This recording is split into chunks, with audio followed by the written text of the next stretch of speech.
يعتذرون إليكم إذا رجعتم إليهم قل لا تعتذروا لن نؤمن لكم قد نبأنا الله من أخباركم وسيرى الله عملكم ورسوله ثم تردون إلى عالم الغيب والشهادة فينبئكم بما كنتم تعملون سيحلفون بالله لكم إذا انقلبتم إليهم لتعرضوا عنهم فأعرضوا عنهم إنهم رجس ومأواهم جهنم جزاء بما كانوا يكسبون يحلفون لكم لترضوا عنهم فإن ترضوا عنهم فإن الله لا يرضى عن القوم الفاسقين. الأعراب أشد كفرا ونفاقا وأجدر ألا يعلموا حدود ما أنزل الله على رسوله والله عليم حكيم. ومن الأعراب من يتخذ ما ينفق مغرما ويتربص بكم الدوائر عليهم دائرة السوء والله سميع عليم. ومن الأعراب من يؤمن بالله واليوم الآخر ويتخذ ما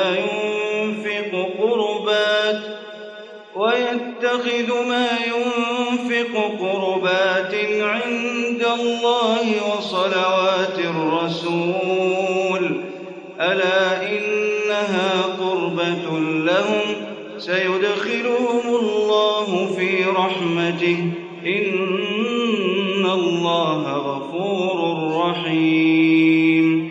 والسابقون الأولون من المهاجرين والأنصار والذين اتبعوهم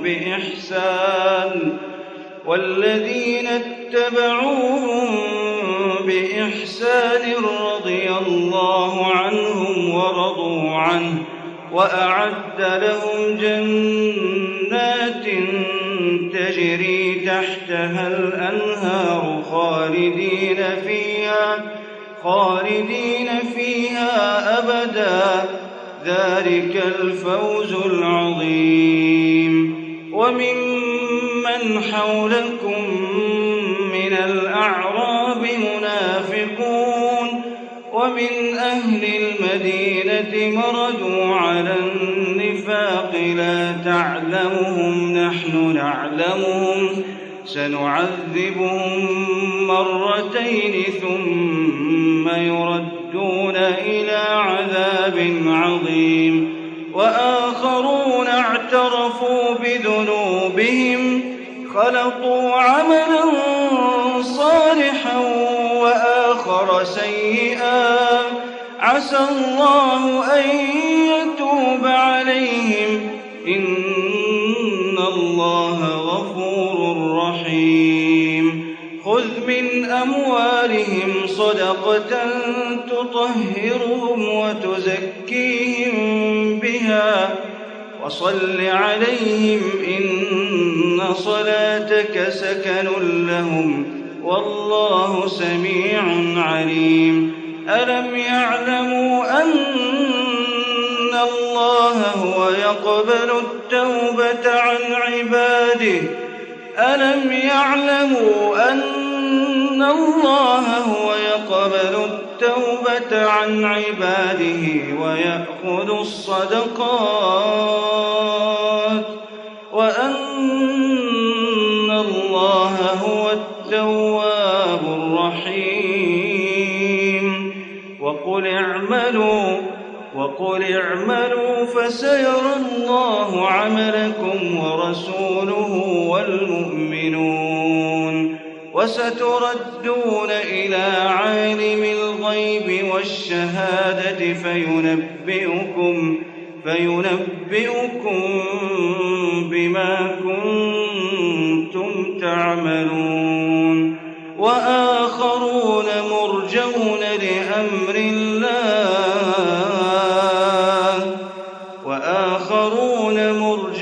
لأمر الله إما يعذبهم وإما يتوب عليهم والله عليم حكيم. والذين اتخذوا مسجدا ضرارا وكفرا وتفريقا بين المؤمنين وإرصادا لمن حارب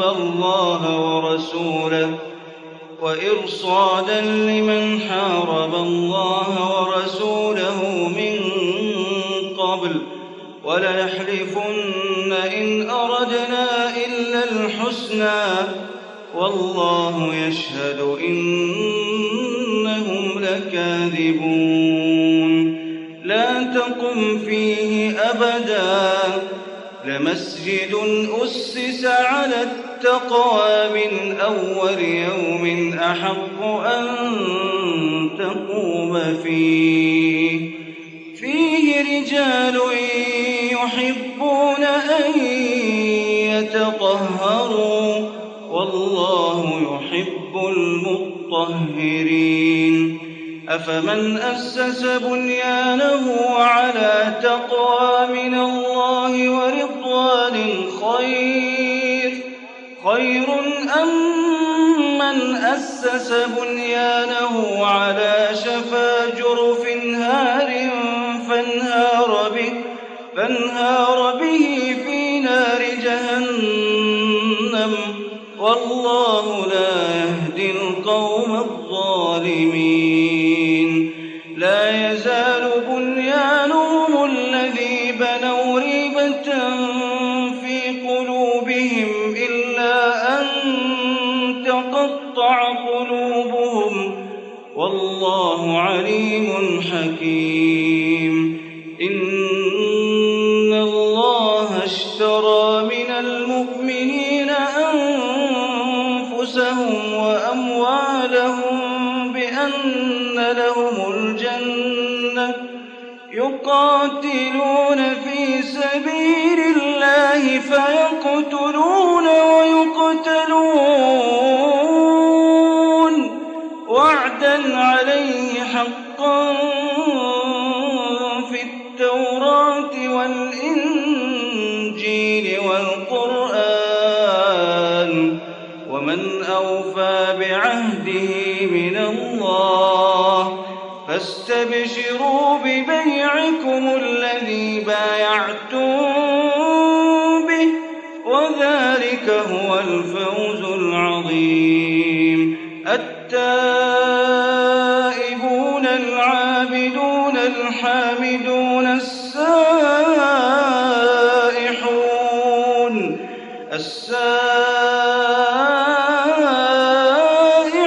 الراكعون الساجدون الآمرون بالمعروف والناهون عن المنكر والحافظون لحدود الله وبشر المؤمنين. ما كان للنبي والذين آمنوا أن يستغفروا للمشركين ولو كانوا أولي قربى من بعد ما تبين لهم أنهم أصحاب الجحيم. وما كان استغفار إبراهيم لأبيه إلا عن موعدة وعدها إياه فلما تبين له أنه عدو لله تبرأ منه إن إبراهيم لأواه حليم. وما كان الله ليضل قوما بعد إذ هداهم حتى يبين لهم ما يتقون إن الله بكل شيء عليم. إن الله له ملك السماوات والأرض يحيي ويميت وما لكم من دون الله من ولي ولا نصير.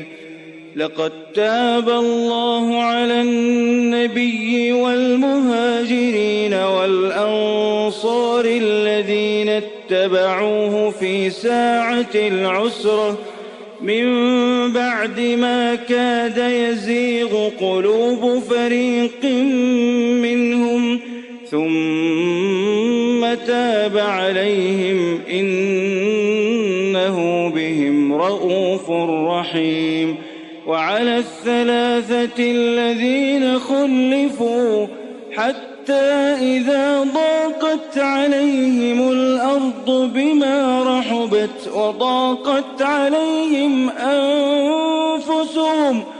وظنوا أن لا ملجأ من الله إلا إليه ثم تاب عليهم ليتوبوا إن الله هو التواب الرحيم. يا أيها الذين آمنوا اتقوا الله وكونوا مع الصادقين. ما كان لأهل المدينة ومن حولهم من الأعراب أن يتخلفوا عن رسول الله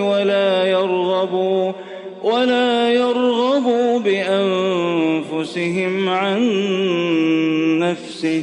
ذلك بأنهم لا يصيبهم ظمأ ولا نصب ولا مخمصة في سبيل الله ولا يطؤون موطئا يغيظ الكفار ولا ينالون من عدو نيلا إلا كتب لهم به عمل صالح إن الله لا يضيع أجر المحسنين. ولا ينفقون نفقة صغيرة ولا كبيرة ولا يقطعون واديا إلا كتب لهم ليجزيهم الله أحسن ما كانوا يعملون. وما كان المؤمنون لينفروا كافة فلولا نفر من كل فرقة منهم طائفة ليتفقهوا في الدين ولينذروا قومهم إذا رجعوا إليهم لعلهم يحذرون. يا أيها الذين آمنوا قاتلوا الذين يلونكم من الكفار وليجدوا فيكم غلظة واعلموا أن الله مع المتقين. وإذا ما أنزلت سورة فمنهم من يقول أيكم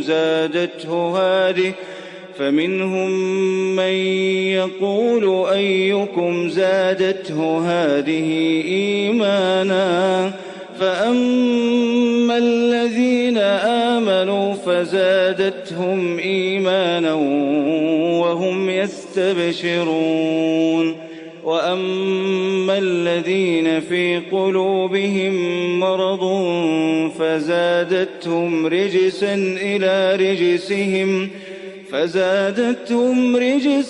إلى رجسهم وماتوا وهم كافرون.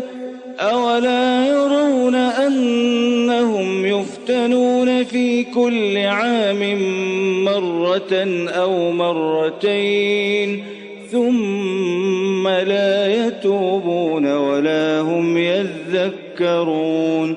وإذا ما أنزلت سورة نظر بعضهم إلى بعض هل يراكم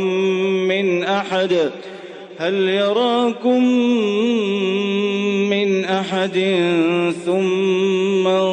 انصرفوا صرف الله قلوبهم بأنهم قوم لا يفقهون لقد جاءكم رسول من أنفسكم عزيز عليه ما عنتم حريص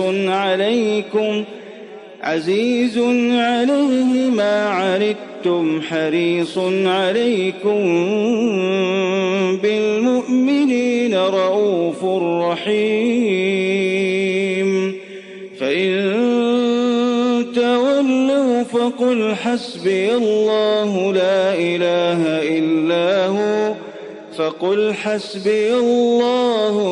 إله إلا هو عليه توكلت وهو رب العرش العظيم. بسم الله الرحمن الرحيم. ألف لام را تلك آيات الكتاب الحكيم. أكان للناس عجبا أن أوحينا إلى رجل منهم أن أنذر الناس وبشر الذين آمنوا أن لهم قدم صدق عند ربهم قال الكافرون إن هذا لساحر مبين. إن ربكم الله الذي خلق السماوات والأرض في 6 أيام ثم استوى على العرش يدبر الأمر ما من شفيع إلا من بعد إذنه ذلكم الله ربكم فاعبدوه أفلا تذكرون. إليه مرجعكم جميعا وعد الله حقا إنه يبدأ الخلق ثم يعيده ليجزي الذين آمنوا وعملوا الصالحات بالقسط والذين كفروا لهم شراب من حميم وعذاب أليم بما كانوا يكفرون. هو الذي جعل الشمس ضياء والقمر نورا وقدره منازل لتعلموا عدد السنين والحساب ما خلق الله ذلك إلا بالحق يفصل الآيات لقوم يعلمون. إن في اختلاف الليل والنهار وما خلق الله في السماوات والأرض لآيات لقوم يتقون. إن الذين لا يرجون لقاءنا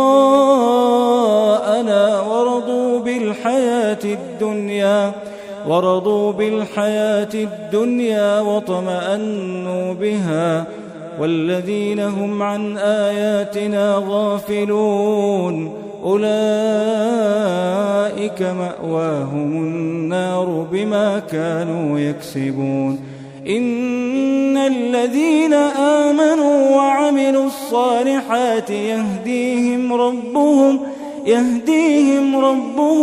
بإيمانهم تجري من تحتهم الأنهار في جنات النعيم دعواهم فيها سبحانك اللهم وتحيتهم فيها سلام وآخر دعواهم أن الحمد لله رب العالمين. ولو يعجل الله للناس الشر استعجالهم بالخير لقضي إليهم أجلهم فنذر الذين لا يرجون لقاءنا في طغيانهم يعمهون وإذا مس الإنسان الضر دعانا لجنبه أو قاعدا أو قائما فلما كشفنا عنه ضره مر كأن لم يدعنا إلى ضر مسه كذلك زين للمسرفين ما كانوا يعملون ولقد أهلكنا القرون من قبلكم لما ظلموا وجاءتهم رسلهم بالبينات وما كانوا ليؤمنوا كذلك نجزي القوم المجرمين ثم جعلناكم خلائف في الأرض من بعدهم لننظر كيف تعملون وإذا تتلى عليهم آياتنا بينات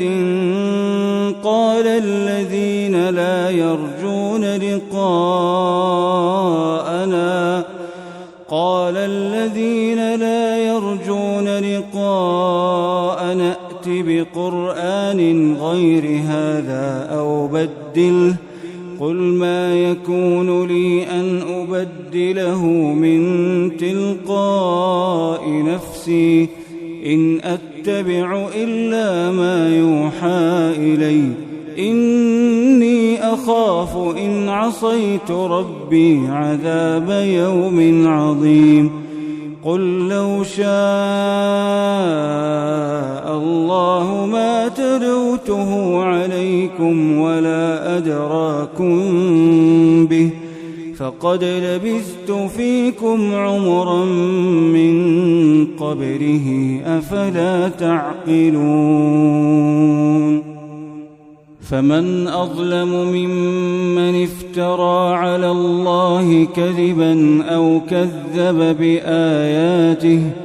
إنه لا يفلح المجرمون ويعبدون من دون الله ما لا يضرهم ولا ينفعهم ويقولون هؤلاء شفعاؤنا عند الله قل أتنبئون الله بما لا يعلم في السماوات ولا في الأرض سبحانه وتعالى عما يشركون وما كان الناس إلا أمة واحدة فاختلفوا ولولا كلمة سبقت من ربك لقضي بينهم فيما فيه يختلفون ويقولون لولا أنزل عليه آية من ربه فقل إنما الغيب لله فانتظروا إني معكم من المنتظرين وإذا أذقنا الناس رحمة من بعد ضراء مستهم إذا لهم مكر في آياتنا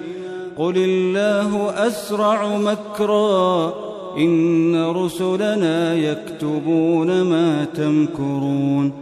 هو الذي يسيركم في البر والبحر حتى إذا كنتم في الفلك وجرين بهم بريح طيبة وفرحوا بها جاءتها ريح عاصف وجاءهم الموج من مكان وظنوا أنهم أحيط بهم دعوا الله مخلصين له الدين لئن أنجيتنا من هذه لنكونن من الشاكرين فلما أنجاهم إذا هم يبغون في الأرض بغير الحق يا أيها الناس إنما بغيكم على أنفسكم متاع الحياة الدنيا ثم إلينا مرجعكم فننبئكم بما كنتم تعملون إنما مثل الحياة الدنيا كماء أنزلناه من السماء فاختلط به نبات الأرض مما يأكل الناس والأنعام حتى إذا أخذت الأرض زخرفها وزينت وظن أهلها أنهم قادرون عليها أتاها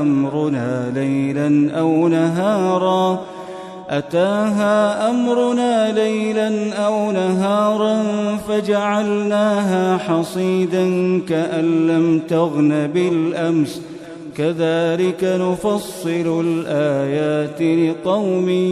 يتفكرون والله يدعو إلى دار السلام ويهدي من يشاء إلى صراط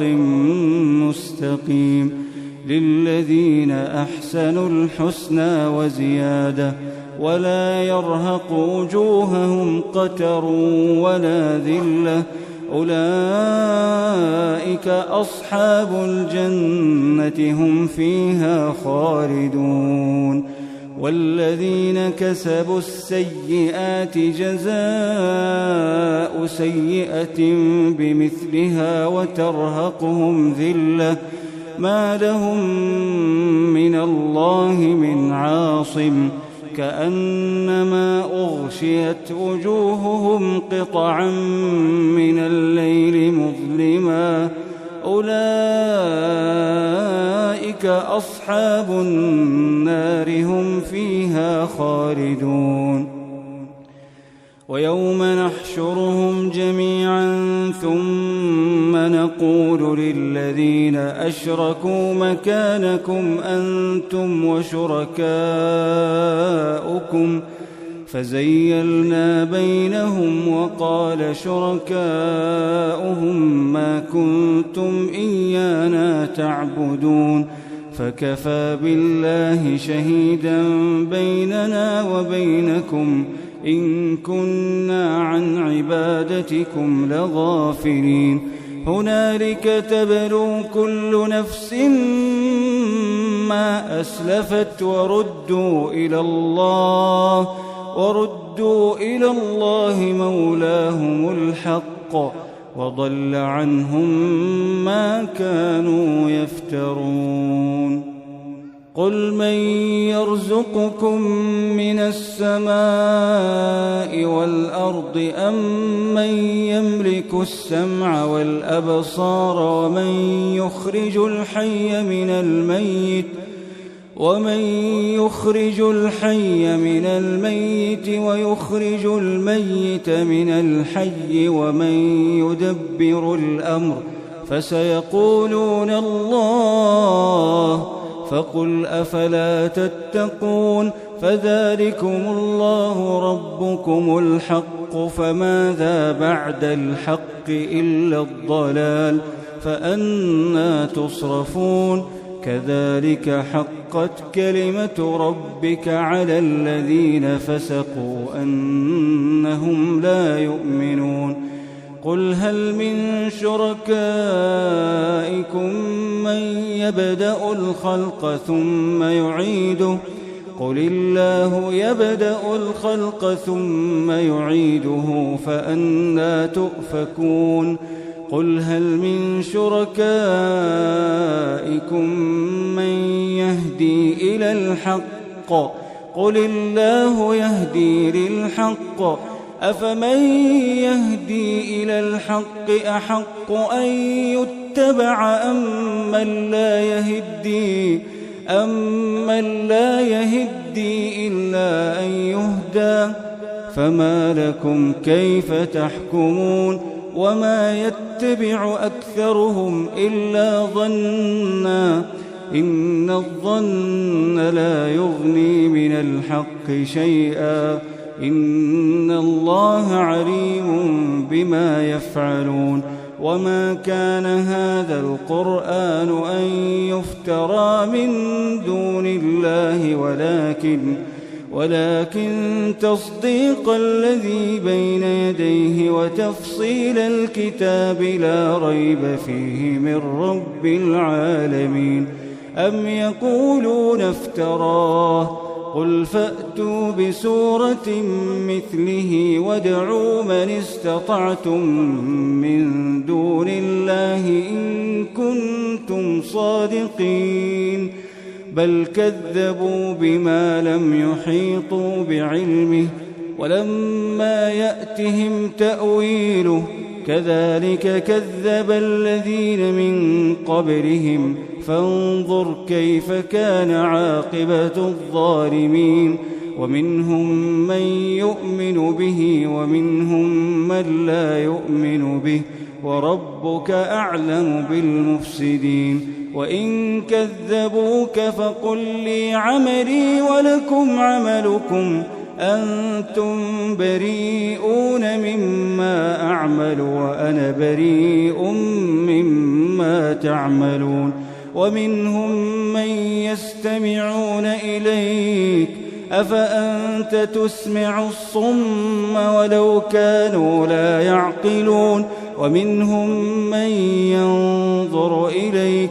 أفأنت تهدي العمي ولو كانوا لا يبصرون إن الله لا يظلم الناس شيئا ولكن الناس أنفسهم يظلمون ويوم يحشرهم كأن لم يلبثوا إلا ساعة من النهار يتعارفون بينهم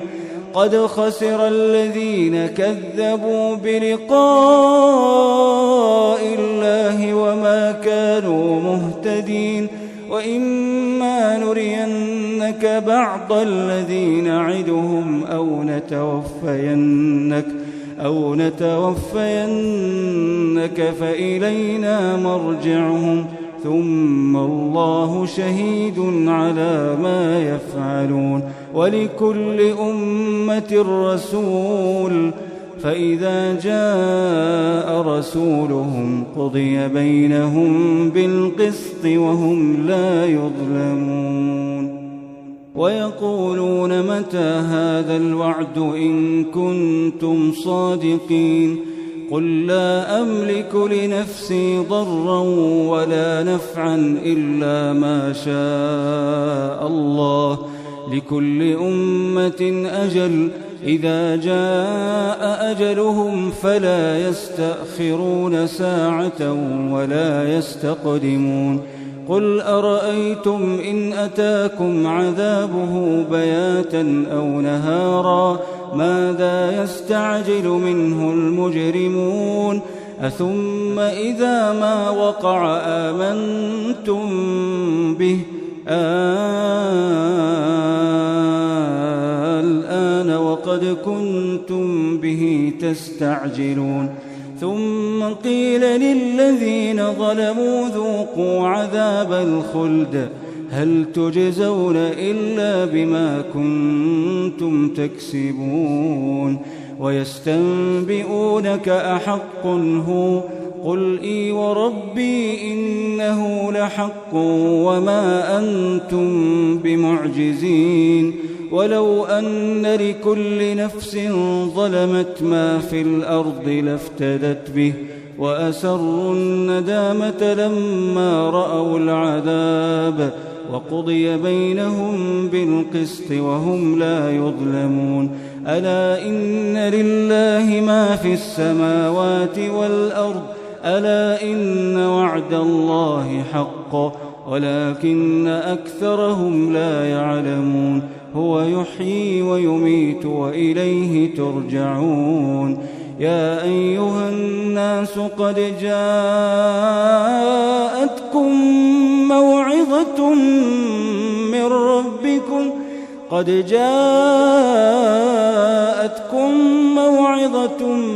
ربكم وشفاء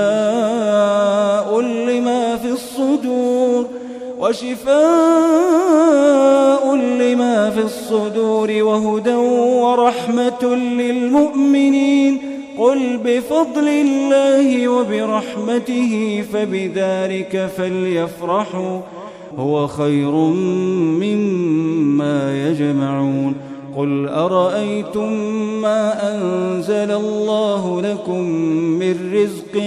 فجعلتم منه حراما وحلالا قل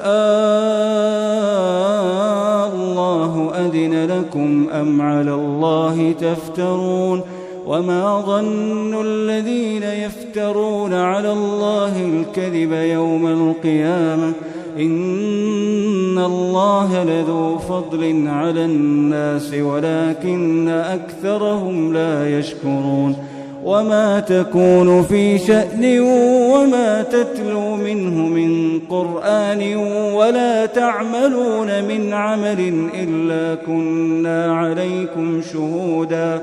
إذ تفيضون فيه. وما يعزب عن ربك من مثقال ذرة في الأرض ولا في السماء ولا أصغر من ذلك ولا أكبر إلا في كتاب مبين. ألا إن أولياء الله لا خوف عليهم ولا هم يحزنون الذين آمنوا وكانوا يتقون. لهم البشرى في الحياة الدنيا وفي الآخرة لا تبديل لكلمات الله ذلك هو الفوز العظيم. ولا يحزنك قولهم إن العزة لله جميعا هو السميع العليم. ألا إن لله من في السماوات ومن في الأرض وما يتبع الذين يدعون من دون الله شركاء إن يتبعون إلا الظن وإن هم إلا يخرصون. هو الذي جعل لكم الليل لتسكنوا فيه والنهار مبصرا إن في ذلك لآيات لقوم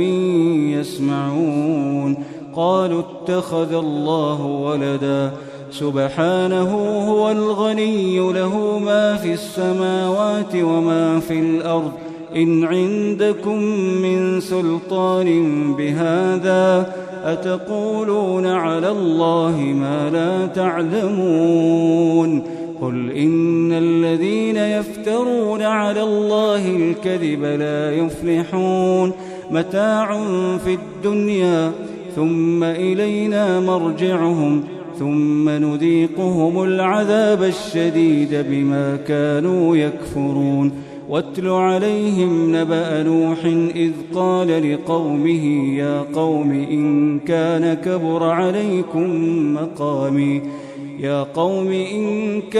كبر عليكم مقامي وتذكيري بآيات الله فعلى الله توكلت فأجمعوا أمركم وشركاءكم ثم لا يكن أمركم عليكم غمة ثم قضوا إلي ولا تنظرون. فإن توليتم فما سألتكم من أجر إن أجري إلا على الله وأمرت أن أكون من المسلمين. فكذبوه فنجيناه ومن معه في الفلك وجعلناهم خلائف وأغرقنا الذين كذبوا بآياتنا فانظر كيف كان عاقبة المنذرين ثم بعثنا من بعده رسلا إلى قومهم فجاءوهم بالبينات فما كانوا ليؤمنوا بما كذبوا به من قبل كذلك نطبع على قلوب المعتدين ثم بعثنا من بعدهم موسى وهارون إلى فرعون وملئه بآياتنا فاستكبروا وكانوا قوما مجرمين فلما جاءهم الحق من عندنا قالوا إن هذا لسحر مبين قال موسى أتقولون للحق لما جاءكم أسحر هذا ولا يفلح الساحرون قالوا أجئتنا لتلفتنا عما وجدنا عليه آباءنا وتكون لكما الكبرياء في الأرض وما نحن لكما بمؤمنين وقال فرعون ائتوني بكل ساحر عليم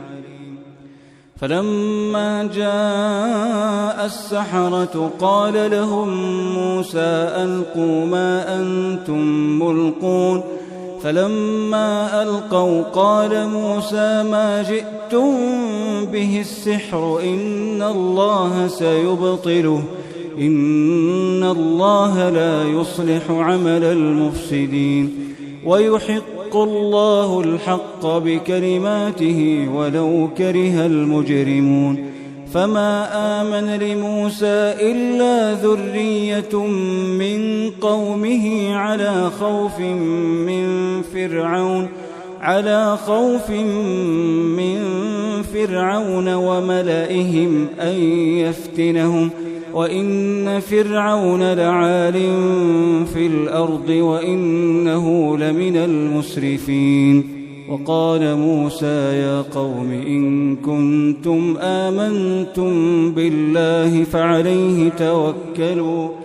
فعليه توكلوا إن كنتم مسلمين فقالوا على الله توكلنا ربنا لا تجعلنا فتنة للقوم الظالمين ونجنا برحمتك من القوم الكافرين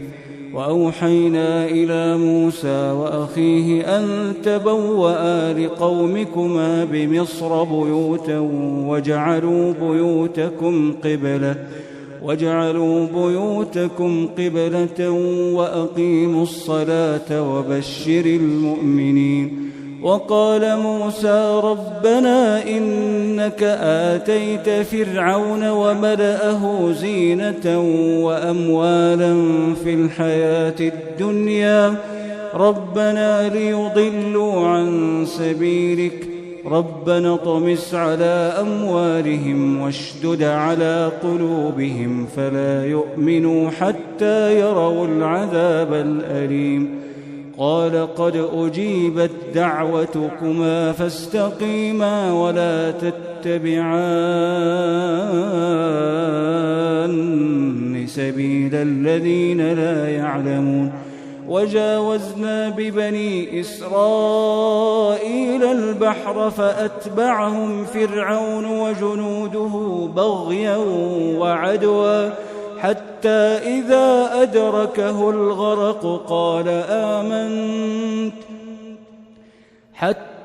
إذا أدركه الغرق قال آمنت أنه لا إله إلا الذي آمنت به بنو إسرائيل وأنا من المسلمين الآن وقد قد عصيت قبل وكنت من المفسدين فاليوم ننجيك ببدنك لتكون لمن خلفك آية وإن كثيرا من الناس عن آياتنا لغافلون ولقد بوأنا بني إسرائيل مبوأ صدق ورزقناهم من الطيبات فما اختلفوا حتى جاءهم العلم إن ربك يقضي بينهم يوم القيامة فيما كانوا فيه يختلفون فإن كنت في شك مما أنزلنا إليك فاسأل الذين يقرؤون الكتاب من قبلك لقد جاءك الحق من ربك فلا تكونن من الممترين ولا تكونن من الذين كذبوا بآيات الله فتكون من الخاسرين إن الذين حقت عليهم كلمة ربك لا يؤمنون ولو جاءتهم كل آية حتى يروا العذاب الأليم فلولا كانت قرية آمنت فنفعها إيمانها إلا قوم يونس لما آمنوا كشفنا عنهم عذاب الخزي في الحياة الدنيا ومتعناهم إلى حين ولو شاء ربك لآمن من في الأرض كلهم جميعا أفأنت تكره الناس حتى يكونوا مؤمنين وما كان لنفس أن تؤمن إلا بإذن الله ويجعل الرجس على الذين لا يعقلون قل انظروا ماذا في السماوات والأرض وما تغني الآيات والنذر عن قوم لا يؤمنون فهل ينتظرون إلا مثل أيام الذين خلوا من قبلهم قل فانتظروا إني معكم من المنتظرين ثم ننجي رسلنا والذين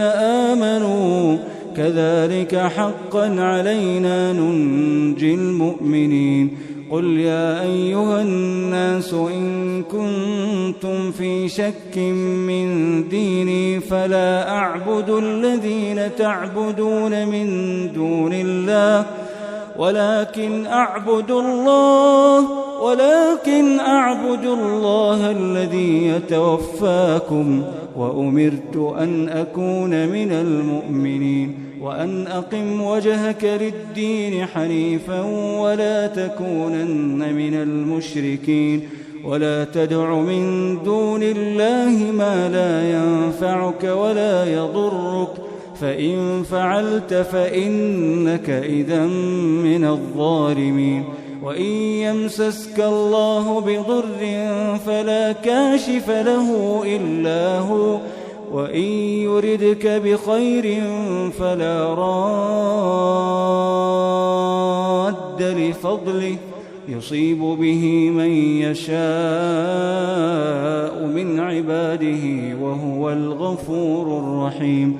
قل يا أيها الناس قد جاءكم الحق من ربكم فمن اهتدى فإنما يهتدي لنفسه ومن ضل فإنما يضل عليها وما أنا عليكم بوكيل واتبع ما يوحى إليك واصبر حتى يحكم الله وهو خير الحاكمين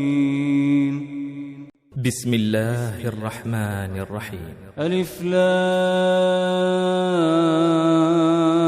را كتاب أحكمت آياته ثم فصلت من لدن حكيم خبير ألا تعبدوا إلا الله إنني لكم منه نذير وبشير وأن استغفروا ربكم ثم توبوا إليه يمتعكم متاعا حسنا إلى أجل مسمى ويؤت كل ذي فضل فضله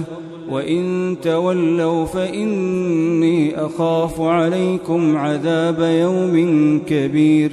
إلى الله مرجعكم وهو على كل شيء قدير ألا إنهم يثنون صدورهم ليستخفوا منه ألا حين يستغشون ثيابهم يعلم ما يسرون وما يعلنون إنه عليم بذات الصدور